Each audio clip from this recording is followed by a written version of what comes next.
33 sebagai wawancara dan Kinan absen 14 sebagai narasumber. di video kali ini aku bakal mewawancarai Kinan tentang pro dan kontra media sosial untuk remaja.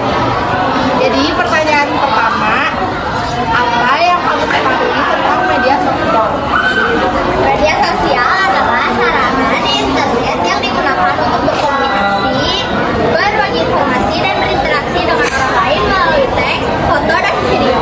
Oke, pertanyaan kedua, bagaimana perkembangan media sosial sejak awal kemunculannya hingga saat ini? Sejak awal kemunculannya media sosial berkembang sangat besar. Dulu hanya digunakan untuk bertukar pesan, kini digunakan untuk kini menjadi tempat untuk belajar, bekerja, berjualan, hingga hiburan. Yang pertanyaan yang ketiga, masalah apa yang terjadi berkaitan dengan penggunaan media sosial di kalangan remaja? Masalah yang sering muncul antara lain kecanduan, kurangnya waktu belajar, cyberbullying, penyebaran hoax, dan perbandingan sosial yang membuat rasa percaya diri. Pertanyaan keempat, apakah kamu sepakat bahwa media sosial dapat menjadi sarana berkomunikasi dan sarana belajar yang baik? Ya, saya sepakat.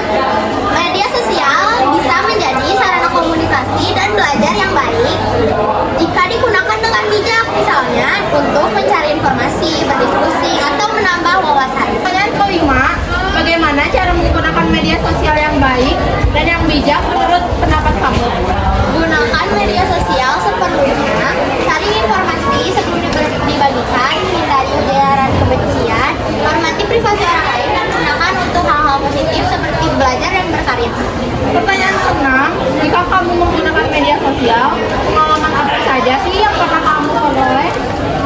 Saya pernah mendapat teman baru, informasi pelajaran, dan inspirasi kreatif, namun kadang juga merasa bosan atau terganggu oleh berita yang tidak benar.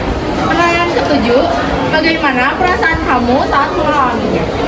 Saya merasa senang saat mendapat hal positif, tetapi juga kecewa dan lelah saat melihat hal negatif di media sosial. Oke, selanjutnya coba kamu cari informasi tentang pengalaman orang lain saat menggunakan media sosial. Apa yang mereka alami dan bagaimana perasaan mereka? Ada yang merasa bahagia karena bisa kenal banyak orang dan belajar hal baru, tetapi ada juga yang merasa sedih dan stres karena komentar negatif atau kecanduan bermain media sosial. Aku ada dua pertanyaan lagi. Menurut kamu, bagaimana cara orang tua mengatasi anak-anaknya agar tidak kecanduan dengan penggunaan media sosial?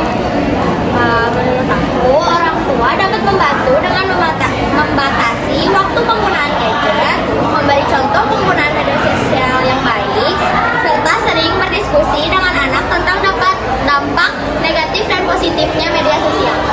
Oke, pertanyaan terakhir, apa dampak positif dari penggunaan media sosial menurut kamu?